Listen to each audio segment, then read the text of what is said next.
వెళ్ళినా కానీ ఇది ఒక పెద్ద పరీక్ష నాకు. ఏంటంటే మధ్యాహ్నం పూట భోజనం చేసి వచ్చిన తర్వాత నాకు సెషన్ ఇస్తారు. అది ఎందుకో తెలియదు, యాదృచ్ఛికంగా అవుతుందో అంటే యాక్సిడెంటల్గా అవుతుందో నాకు తెలియదు, లేక ప్రభు నాకు అలా ఇచ్చాడో దాని అంటారు అభిషేకం నాకు తెలియదు. But for some reason where ever I go they put me in a very difficult place. To speak only after the lunch, which is very difficult. Before the lunch, Jerry and I were standing between you and your food. Right now, I am standing between you and your sleep. But let me be very honest with you, because we will be discussing some very valuable information from the Word of God, which is Bible. Bible వాక్యంలో నుంచి నిజమైన దేవుని వాక్యంలో నుంచి కొన్ని విషయాలు మనం చూసుకోబోతున్నాం. ఆ విషయాలు మనం తప్పకుండా తెలుసుకోవాలి. క్రైస్తవులుగా మన విశ్వాసం పైన జరుగుతున్నటువంటి దాడులను తట్టుకోవటానికి, మన విశ్వాసాన్ని దృఢంగా స్థిరపరచుకోవటానికి, బండ మీద మన ఇల్లు కట్టుకోవటానికి, ప్రభువు ఇచ్చిన పిలుపుని తీసుకోవటానికి మనం మెలకుగా ఉంటే మంచిది. That is very beneficial. However, ఈరోజు మనము మాట్లాడుకోబోయే విషయాల్లో కొన్ని విషయాలు, అన్నీ కాకపోయినా కానీ మెజారిటీ విషయాలు హైందవ పురాణాల్లో నుంచి, ప్రాముఖ్యంగా శివపురాణం నుంచే ఉంటాయి. కాబట్టి శివపురాణం నుంచి వస్తున్నటువంటి ఈ విషయాలు తెలుసుకోకపోయినా పరలోకం చేరుకుంటారు. మీరు పరలోకం చేరుకోకుండా ఆపే వాక్యం ఏమి కాదు ఇది.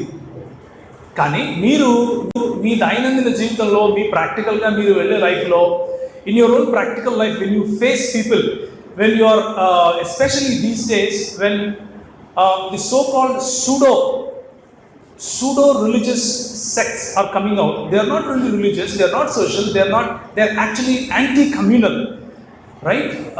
Those groups are coming out to disturb the harmony within the society. Mana samskritilo, భారతీయ సంస్కృతిలో ఉన్నటువంటి సమన్వయత్వాన్ని తొలగించడానికి, భారతీయ సంస్కృతిలో ప్రజలు కలిసి జీవించే ఆ మంచి భేషుగ్గా ఉండే ఆ సమాజాన్ని చెడగొట్టడానికి కొందరు మత ఛాందస్వాదులు లేస్తున్నారు. అలాంటి వాళ్ళు అడిగే ప్రశ్నలకు, అలాంటి వాళ్ళు బైబిల్ గ్రంథంలో నుంచి లేవనెత్తే ప్రశ్నలకు సమాధానం మనం చూడబోతున్నాం. చూస్తూ వారు ఏ కొలమానాన్ని అయితే మన పైన ఆపాదిస్తున్నారో, the same standard that they are using against the doctrine of the Bible and the truth that we proclaim, we are going to use the same standard on them. We are going to use the same standard on them, and we will try to bring those strongholds down so that the young people sitting here go with boldness, right? When you go out with boldness, saying that our God is a true God. You know what? Our God is a true God. He is not some tale or a story that you will talk about. మీరు మాట్లాడుకునే కథలు కాదు మా దేవుడు, నిజమైన దేవుడు అని చెప్పడానికి ధైర్యంగా బయటకు వెళ్ళటం కోసం ఈ పని చేస్తాం. So if you feel asleep, please don't feel guilty. Sleep for some time and I will shout in the middle so that you can get up, go wash your face and come back, which is okay. I won't get disturbed. I'm assuring you, even if all of you sleep, I will still continue. Okay, now I am assured that if I speak like this for another 5-10 minutes, you won't sleep. So I understand now. Anyways, let's continue. Right from the first session which Brother Bibu took, and the second session which Jerry took, and the third session that I'm going to take, and the last session which Jerry will again speak, all these sessions are not for one purpose, and that purpose is to degrade other religions. No, that is not what our purpose is. మా ఉద్దేశ్యము ఇతర మతాలను కించపరచడం కాదు, ఇతర మతాలలో ఉన్నటువంటి ఇతర మతాలను నిమ్న స్థాయిగా చూపించడం కాదు. The purpose behind this is, you listen to me very carefully. These groups who claim to be very religious, these groups who claim to be the police of the Indian Samskriti or the culture, those people are degrading the Christian thought. Without understanding the scripture properly, they are trying to put their own understanding on the scripture, and they are trying to degrade the Christian thought, especially in Indian subcontinent. మనము భారతదేశంలో మనకున్న సంస్కృతిలో మనం అనుసరించేటటువంటి పద్ధతుల్లో ఈరోజు క్రైస్తవులుగా అయిన వాళ్ళు ఎవరైనా సరే క్రైస్తవులు కాని వారితో ప్రత్యేకంగా కనిపించే వాళ్ళు ఉన్నారా? నాకు చూపించండి. ఎవరూ కనిపించరు. మనకు ఈ లోకంలో, ఈ భారతదేశంలో పుట్టిన కారణంగా మనకు ఈ భారతీయ సంస్కృతి పైన సంపూర్ణ హక్కు ఉంది, సంపూర్ణ అధికారం ఉంది. ఎంతమంది కాదంటారు? ఎవరూ కాదనరు. మీలో దాన్ని ఏమంటారు, మతం పుచ్చుకుంటున్నారు అంటున్నారు కదా, అలాంటి వాళ్ళు ఎవరైనా సరే చీరలు కట్టుకోవడం మానేశారా? లేదు. మీరు మామూలు లౌకికంగా ఉన్నటువంటి ప్రజల్లాగా కాకుండా వేరే దేవతా వస్త్రాలు ఏమైనా ధరించుకొని తిరుగుతున్నారు. దేవతా వస్త్రాలు అంటే యాక్చువల్గా ఏం వేసుకోకపోవడం, అలాంటివి ఏమైనా వేసుకొని తిరుగుతున్నారా? కాదు. చక్కగా భారతీయ సంస్కృతిలో ఎలా ఉంటారో అలాగే ఉంటున్నామా లేదా? ఉంటున్నాం. So that simply talks about the diversity in the Christian thought, the diversity of practice in Christian thought. You go to సుడాన్కి వెళ్ళండి, అక్కడ ముస్లింలు క్రైస్తవులను ఊచకోతకు వస్తారు, కానీ అక్కడి దుస్తులే క్రైస్తవులు ధరిస్తున్నారు. అరేబియాలో ఉన్నటువంటి ముస్లింలు చూడండి, క్రైస్తవులను చూడండి, అక్కడ వాళ్ళు సంస్కృతిలో వేసుకున్న బట్టలే వేసుకుంటారు, అక్కడ వాళ్ళు తినే భోజనమే తింటారు, అక్కడ వాళ్ళు మాట్లాడే భాషే మాట్లాడతారు, అదే భాషలోనే బైబిల్ చదువుకుంటారు. అవునా కాదు? క్రైస్తవ సంస్కృతి అన్నది కేవలం భారతీయ సంస్కృతి మాత్రమే కాదు, ఏ సంస్కృతిలోకి వెళ్ళినా కానీ ఇమిడిపోగలదు. ఎందుకంటే మన చేతిలో ఉన్నటువంటి దేవుని వాక్యము మనల్ని ఒక బట్టకు, ఒక బొట్టుకు, ఒక భోజనానికి లిమిట్ చేయదు, కానీ మన ఆధ్యాత్మికమైనటువంటి ఆలోచనలను పునరుద్ధరీకరిస్తుంది. It revolutionises the pattern, the way we think. We don't focus more on what we wear. We don't focus more on what we talk. We don't focus more how we greet each other. We focus on our hearts. The Lord Jesus Christ called us to focus on our heart. When the God of the creation, when God who created the heaven and the earth, when He stooped down and became a man, He called us to be like Him. And when He was a Jew, He behaved like a Jew. When He was under the Roman Empire, He spoke the language of a Roman Empire. He spoke Aramaic, He spoke Greek, and He followed the Jewish customs as well. And that is our calling. మనం ఏ సంస్కృతిలోకి వెళితే ఆ సంస్కృతిలోకి ఇమిడిపోతాం. అందుకనే క్రైస్తవ్యము అంత చక్కగా ప్రతి దేశంలోనూ ఆయా ప్రాంతాలలో, ఆయా రూపాలలో ఉంది. భారతీయంలో కూడా క్రైస్తవ్యం అలాగే ఉంది. మనం క్రైస్తవులం అయినంత మాత్రాన, ఈరోజు మనం క్రైస్తవులు అని పిలుచుకున్నంత మాత్రాన, యేసు ప్రభువును దేవునిగా అంగీకరించి ఆయనను వెంబడించినంత మాత్రాన మనకు nobody can challenge us to be deprived of our cultural heritage, of our literature that we have in this nation. ఈ దేశంలో ఉన్నటువంటి లిటరేచర్, ఫర్ ఎగ్జాంపుల్ ఉదయం మనం చూసుకున్నటువంటి భగవద్గీత కానీ, రెండవ సెషన్లో మనం చూసుకుంటున్నటువంటి పతంజలి యోగము, లేకపోతే మిగిలిన యోగములన్నింటిలో సంబంధించినటువంటి పుస్తకాలు కానీ, ఇప్పుడు నేను మాట్లాడబోయే శివపురాణము కానీ, విష్ణు పురాణం కానీ, బ్రహ్మపురాణం కానీ, వైదిక మతములకు సంబంధించిన పుస్తకములన్నీ కూడా భారతీయ సంస్కృతిలో పుట్టినటువంటి నాకు, మీకు వాటిని చదివే హక్కు ఉంది, వాటిని అర్థం చేసుకునే హక్కు ఉంది, వాటిని విశ్లేషించే హక్కు కూడా మనకు. ఎవరు కూడా రాజ్యాంగబద్ధంగా మనకిచ్చినటువంటి ఈ హక్కును తీసివేయలేరు. నేను ఎందుకు ఈ మాట చెప్తున్నాను అంటే, the reason I'm quoting this is, when you speak about their scripture, when you bring their scripture and talk to these people, one thing they will call you is a bigot. They will call you a bigot. They will call you a slanderer of their religion. Because being a Christian, how can you use Hindu scriptures is what they ask. But we need to question them back. This is not, these scriptures or these books are not owned by you. ఇది మీ తాత సొత్తు కాదు. ఇది మీ తాత సొత్తు కాదు. నువ్వు ఎలాగైతే హెరిడిటీగా దీన్ని పొందుకున్నావో నేను అలాగే పొందుకున్నాను. దాని మీద విశ్వసించాలా విశ్వసించకూడదా అన్నది నాకు పర్సనల్గా రాజ్యాంగం ఇచ్చినటువంటి హక్కు. So try to be very straightforward with this. Don't say that since I'm a Christian I don't use that. We don't use that as a standard to define our faith, but we use that as a standard to define the faith of those who claim that to be their standard. ఎవరైతే ఆ గ్రంథాలను ప్రామాణికములుగా భావిస్తున్నారో వారి యొక్క విశ్వాసాన్ని కొలవటానికి మాత్రం తప్పకుండా మీరు నేను ఏ గడ్డ మీద అయితే పుట్టామో ఆ గడ్డలో ఉన్నటువంటి సాహిత్యాన్ని ఉపయోగించే హక్కు మనకు ఉంది. ఈ విషయాన్ని జ్ఞాపకం ఉంచుకోండి. So let nobody deprive you of this right to use the literature of this soil, because you are the sons of the soil. You have that authority, you have that right to use it. So let's move ahead. Mana yavanastulu, when we were having lunch, one of our brothers came and told us, brother, it is a issue with our young people these days, because they are, they live in a two-state mind. When they are in the college, they speak the language of college, and when they are in the home, when they are at home or in the church, they speak those languages, according to those places, because they are timid, or they are not able to live as a Christian when they go out in the society. ఇది ఒకనొక మన సహోదరుడికి ఉన్నటువంటి ఆయన హృదయంలో ఉన్నటువంటి మాట చెప్పారు.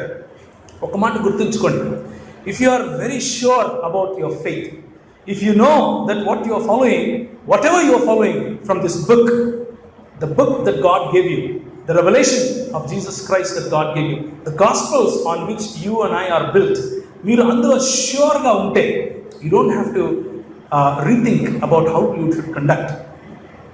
All you should do is just behave like Jesus, and you will be revolutionizing your college, you will be revolutionizing your society. Because the character of Jesus Christ is so strong. When he walks, people can't miss him. They cannot but look at him. Because that's the charisma of his lifestyle. That's the charisma of his, stature. When he walks, that's how he walks. So, when we call you to be Christians, when we call you to be, a godly believer, we are not calling you to be a timid life, to live a timid life. We are not calling you to compromise. We are not calling you to live a double standards. We are not calling you to profess something in college and profess something else at home. But we are calling you to live a life that makes difference. And that's what Jesus is all about. Jesus is all about the God himself in the bodily form. And he calls you to follow him just the way he walked. He wants you to walk. So young people especially, take courage. ఈరోజు మనకు కనిపిస్తున్నట్టు మన దేశంలో కొన్ని అవాంతరమైనటువంటి పరిస్థితులు. They are trying to suppress you, they are trying to push their own ideologies on you, they are trying to make you fearful at heart. నేనేమైపోతాను, నా పిల్లలు ఏమైపోతారో. This fear is growing from the Islamic invasion, it is growing, and from these pseudo Hindutva groups that are trying to attack Christian faith and Christian churches is growing. Because of that, you don't need to feel timid. In fact, when these things happen, you need to be very sure that the second coming of our Lord Jesus Christ is very near. ఆయన చెప్పారు ఇలా జరుగుతాయి కాబట్టి జరుగుతా ఉంది. So be confident about your faith, and if you have questions, please say it out. Acknowledging that you have a question itself is the first step for any answer. If you don't acknowledge that you have a question, then you cannot reach to the answer. You must acknowledge. నీకు ప్రశ్న ఉంది అని ముందు నువ్వు ఒప్పుకోవాలి, నీకు సమస్య ఉంది అని ఒప్పుకోవాలి, అప్పుడే నీకు సమాధానం దొరుకుతుంది. దాన్ని చూసి చూడనట్లుగా వదిలేస్తే సమాధానం దొరకదు.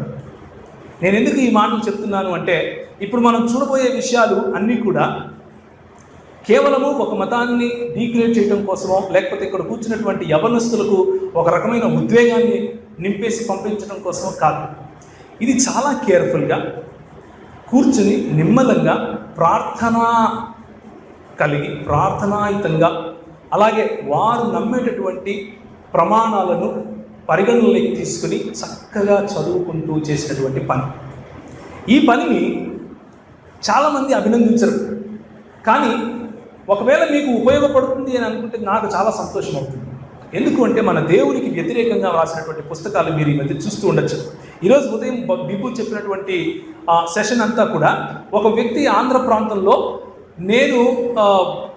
నేను అగ్నాస్టిక్ను, లేకపోతే అజ్ఞేయతావాదములకు చెందినవాడిని, నాకు ఏ దేవుడు లేదు అని చెప్పుకునే వ్యక్తి, నిజానికి అలాంటి వాడో కాదో నాకు తెలియదు, ఆ వ్యక్తి రాసినటువంటి పుస్తకానికి రిబట్టల్ అది, ఆయన ఇచ్చినటువంటి సమాధానం అదే నేను ఇప్పుడు చేయబోతున్నాను. ఈ వ్యక్తి, నేను ఒకనొకప్పుడు క్రైస్తవునిగా ఉండేవాడిని, ఇప్పుడు ఆ క్రైస్తవ్యంలో ఉన్నటువంటి దేవుడు ఎంత దరిద్రుడో తెలుసుకున్నాను, కాబట్టి నేను హైందవ్యాల్లోకి వచ్చేసాను అని చెప్పుకునేటటువంటి బూటకపు మాటలు మాట్లాడతారు కదా, వాళ్ళను మనం హెచ్చరించడం కోసం ఈ మాటలు మాట్లాడుతున్నాం. అలా చేస్తూ ఉన్నప్పుడు when you see these truths coming to you, what is happening around me, when you know what is happening around you, you will be alert. You will be forced to know what your faith is. You will be pushed to give an answer.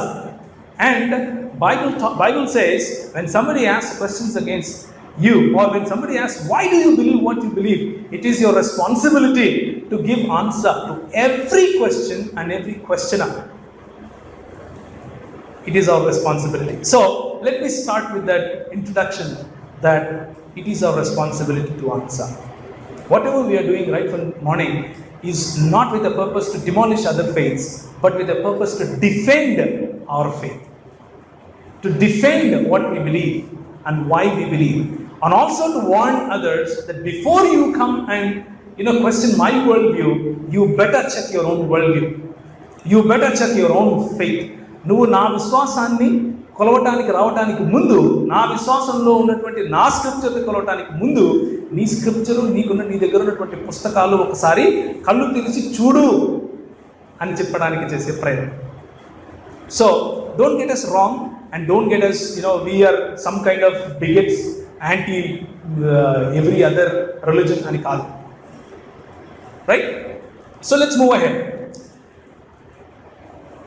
ఈ మధ్య రాసినటువంటి ఈ మత ఛాందసవాదులు కొంతమంది తయారయ్యారని చెప్పాను కదా. భారతదేశంలోనే కాదు, ప్రాముఖ్యంగా మన ఆంధ్ర తెలుగు తెలంగాణ ప్రాంతాల్లో, తెలుగు మాట్లాడే రాష్ట్రాల్లో కొంతమంది పుస్తకాలు రాస్తున్నారు. ఆ పుస్తకాలలో వీళ్ళకు ఉన్నదంతా ఏంటంటే మిడిమిడి జ్ఞానం. మిడిమిడి జ్ఞానం అంటే తెలుసు కదా మీకు. మిడిమిడి జ్ఞానం అంటే అర్థం ఏమిటి అంటే, ఒక పుస్తకం తీసి మొదటి నుంచి ఆఖరి వరకు ఏ దృక్పథంలో రాశారు అన్న విషయాన్ని అర్థం చేసుకోకుండా మధ్యలో కొన్ని చెరీ పికింగ్ లాగా తీసుకుని దానిపైన సొంత భాష్యం చెప్పేసి అవతలి వాళ్ళని కన్ఫ్యూజ్ చేసి కంగారు పెట్టేసి మసిపూసి మారేడుకాయ చేయటం, ఇలాంటి పనులు చేసేవాళ్ళు చాలామంది ఉంటారు. అలాంటి వాళ్ళలో కొందరిని, వాళ్ళు ఎవరి పేర్లు నేను తీయను. ఎందుకు పేర్లు తీయను అంటే ఒక విషయం చెప్తాను. ఈ మధ్య ఇది ఒక ఫ్యాషన్ అయిపోయింది. క్రీస్తు పైన, క్రైస్తవ్యం పైన అడ్డంగా మాట్లాడే ప్రతి ఒక్కడు కూడా ఏమైపోతాడంటే పాపులర్ అయిపోతాడు.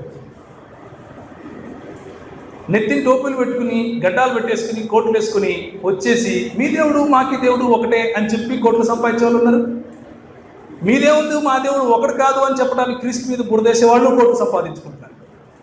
So I don't want to mention anybody's name, but I want to warn you.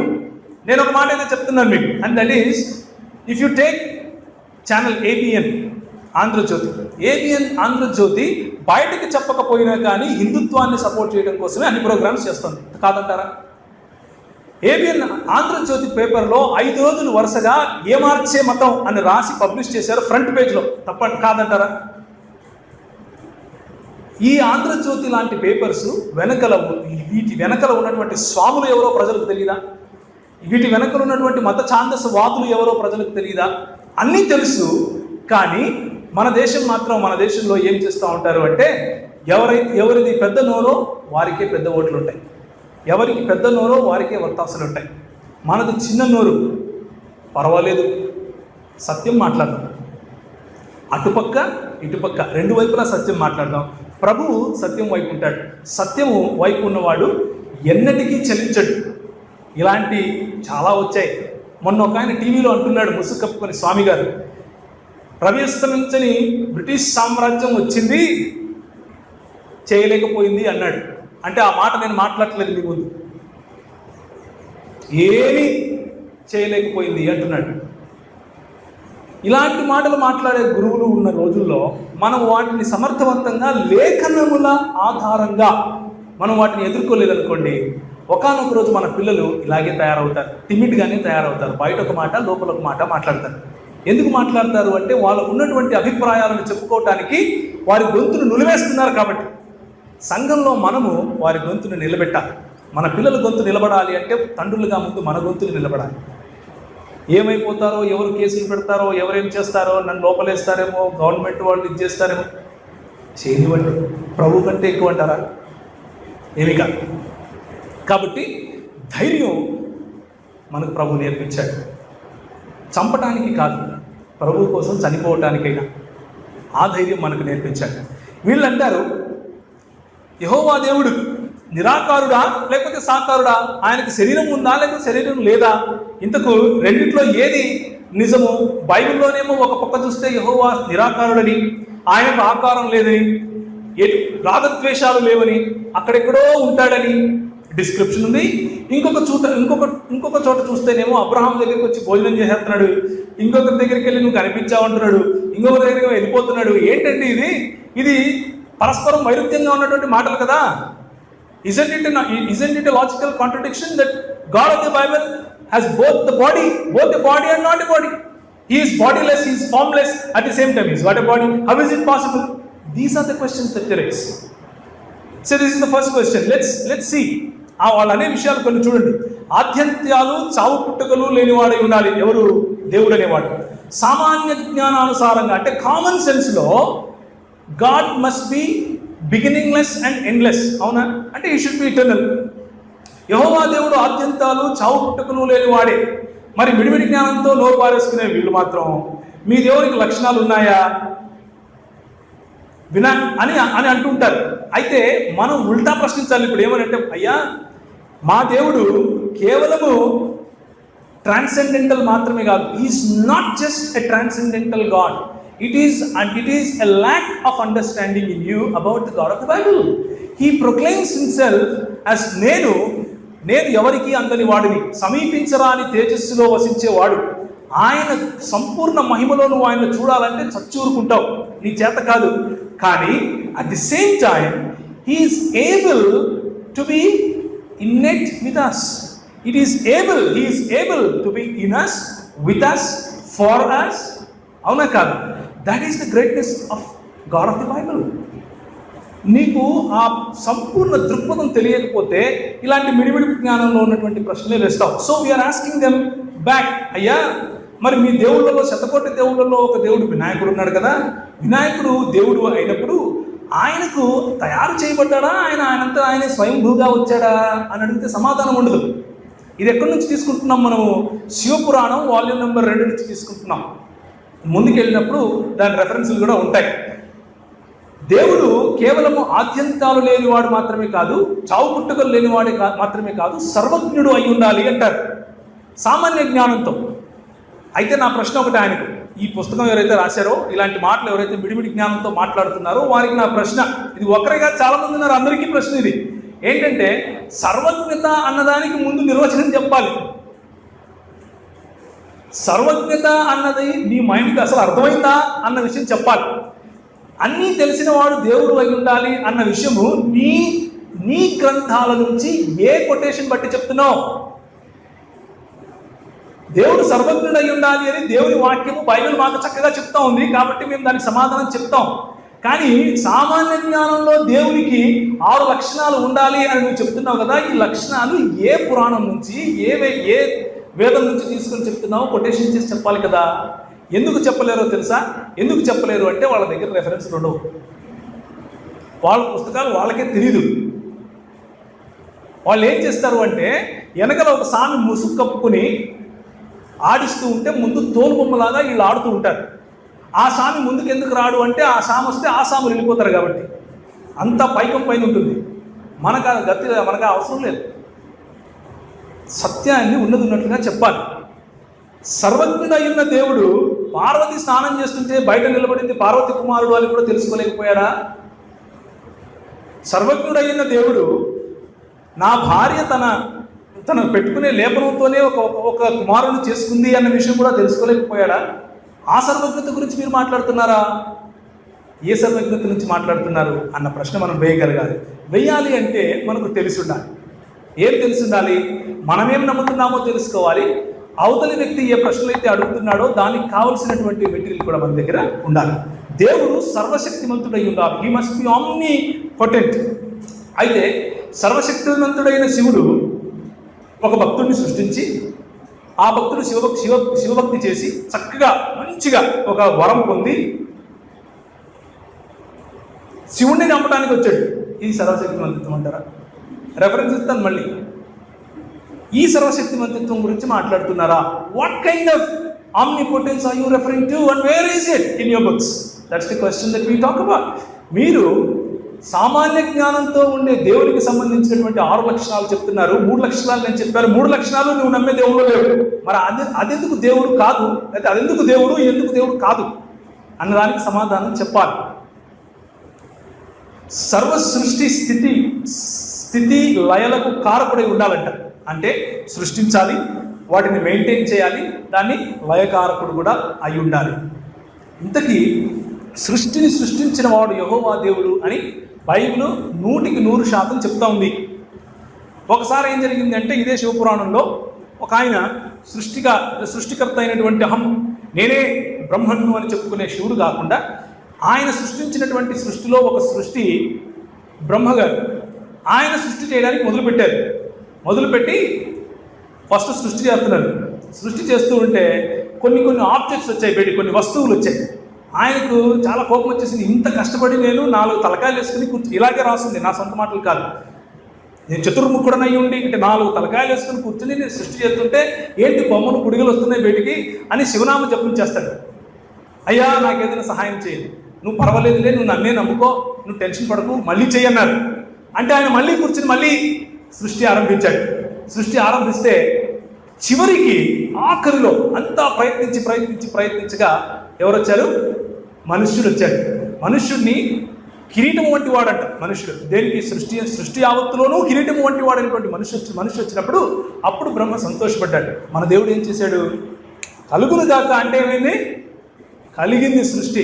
దేవుడు తన సొంత పోలికలో తన పోలిక చొప్పున మనల్ని చేసుకున్నాడు. దేవుని వాక్యం చాలా స్పష్టంగా ఉంటే ఇక్కడ సృష్టి చేత సృష్టిస్తున్నాడు ఇంకొక సృష్టికర్తలు ఎందరో కూడా తెలియదు. సృష్టికర్తలు ఎందరో అన్న విషయం కూడా తెలియదు.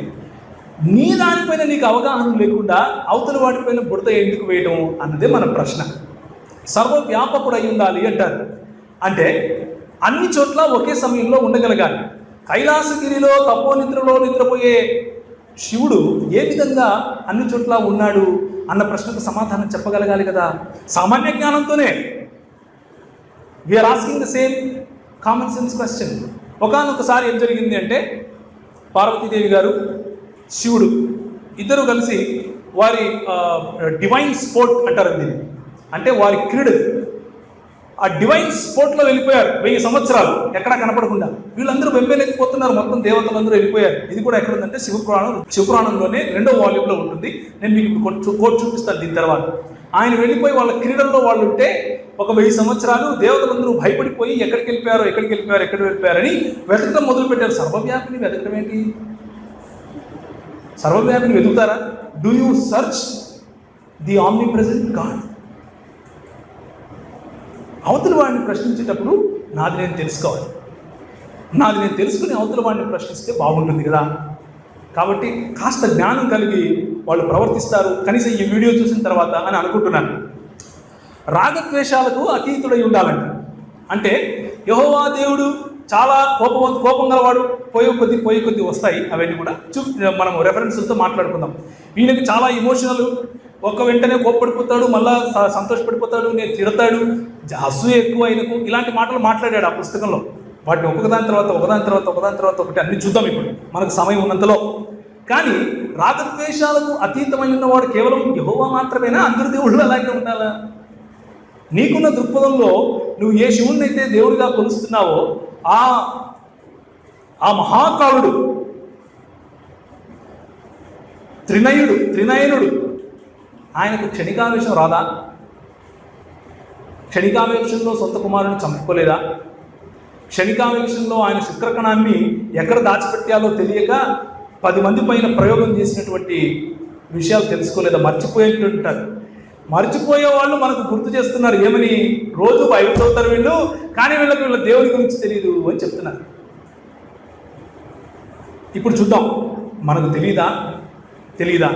తెలుసా అన్న విషయం.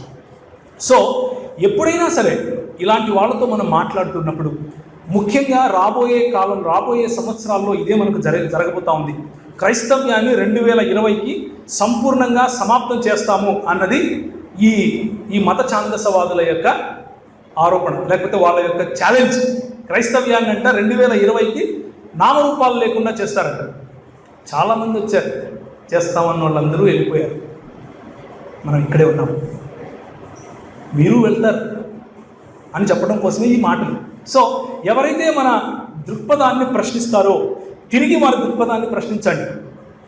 ఇది మనకు ప్రభువు నేర్పినటువంటి పద్ధతి. ప్రభు దగ్గరికి వచ్చి ప్రశ్నించిన ప్రతి వాడిని తిరిగి ప్రశ్నించాడు.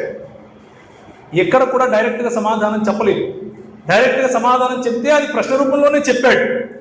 కాబట్టి క్రైస్తవ యువతులు ధైర్యంగా ఉండాలి. ఒక్కసారి కొంచెం ఆ విషయాలు అలా అలా అలా తెరుచుకుంటే చాలు, అంత తెలిసిపోతుంది.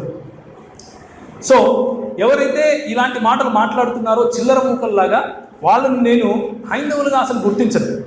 నేను మళ్ళీ క్లారిఫై చేస్తాను. ఎందుకు హైందవులుగా గుర్తించను అంటే, హైందవ సోదరులు మా కుటుంబాల్లో ఉన్నారు, మా ఇంటి పక్కన ఉన్నారు, అన్ని చోట్ల ఉన్నారు. హైందవ సోదరులు ఎప్పుడు కూడా ఇలాంటి చిల్లర మూక మాటలు మాట్లాడు. వారికి వారి భక్తి, వారి శ్రద్ధ, వారికి ఉన్నటువంటి అవగాహనలో వాళ్ళు వెళ్ళిపోతూ ఉంటారు. చక్కగా ఒకరితో పెద్దగా విభేదించకుండా. ఎందుకంటే హైందవ సాంప్రదాయమే అది. హైందవ సాంప్రదాయం ప్లూరాలిటీ అంటే అర్థం ఏమిటి అంటే, నీ సత్యం నీకు, నా సత్యం నాకు, ఏ మార్గం ఎక్కినా కానీ వెళ్ళేది భగవంతుని దగ్గరికే అన్నది వాళ్ళ సిద్ధాంతం. అది మరిచిన వాళ్ళని హిందువులని ఎలా అంటాం అనం. అవతలి వాడి మార్గం తప్పు అని చెప్పేవాడు హిందువుడు ఎలా అవుతాడు? కాడు. కాబట్టి సైద్ధాంతికంగా ఇలాంటి మాటలు చెప్పేవాళ్ళు హిందువులకు కోలో వేయకండి. వీళ్ళు హిందువులు కాదు. వీళ్ళు ఏంటంటే హిందూ మతాన్ని హైజాక్ చేయాలనుకుంటున్నటువంటి వాళ్ళు. హిందూ మతాన్ని హైజాక్ చేసి భారతదేశంలో కల్లోలాలు సృష్టించి భారతదేశాన్ని విడగొట్టాలి అని ఆలోచించేవాళ్ళు. ఇలాంటి వాళ్ళని హిందువులుగా గౌరవించకండి. మన హిందూ సహోదరులు అలాంటి వాళ్ళు కాదు. మన హిందూ సహోదరులు చాలా మంచివాళ్ళు. మనం వెళ్తాం, వాళ్ళతో భోజనం చేస్తాం, వాళ్ళు మన పెళ్ళిళ్ళకి వస్తారు, మన వాళ్ళ పెళ్ళిళ్ళకి వెళ్తాం, మన పిల్లల్ని ఇస్తాం, వాళ్ళ పిల్లలు పెళ్లి చేసుకుంటాం. ఇలా ఎంతో సామరస్యంగా ఉంటున్నాం మనం. కానీ మత కల్లోలాలు చిచ్చులు లేపి మనల్ని భ్రష్టు పట్టించాలి మన దేశాన్ని. హిందువులు కాని వాళ్ళు ఉన్నారు, జాగ్రత్తగా మనం ఆలోచించాలి. ఎందుకంటే సిద్ధాంతానికి బయట మాట్లాడేవాడు హిందువు ఎలా అవుతాడు? కాబట్టి మిడిమిడి జ్ఞానంతో మాట్లాడే వాళ్ళని హిందువుల కిందికి అసలు వేయకండి. వీళ్ళు కేవలము ఒక అల్లరి మూక మాత్రమే. రికగ్నిషన్ కావాలి. ఏ మునో, ఏ సాదో, ఏ నెత్తిని పట్టేసుకున్నాడో 10 రూపాయలు పడేస్తే దానికోసం బతుకుతూ ఉంటారు ఇలాంటి వాళ్ళు. అలాంటి వాళ్ళ గురించి మనం పెద్దగా పట్టించుకోకూడదు. కానీ వారు మాట్లాడే మాటలను కనుక అలాగే పోనిచ్చామనుకోండి, ఒక అబద్ధాన్ని ఎక్కువ కాలం సేపు గట్టిగా చెప్పగలిగితే ఆ అబద్ధం నిజమవుతుంది. అవునా కాదా? కాబట్టి అబద్ధాన్ని అబద్ధంలాగానే మనం పటాపంచలు చేయాలి. అదే ఈ ప్రయత్నం.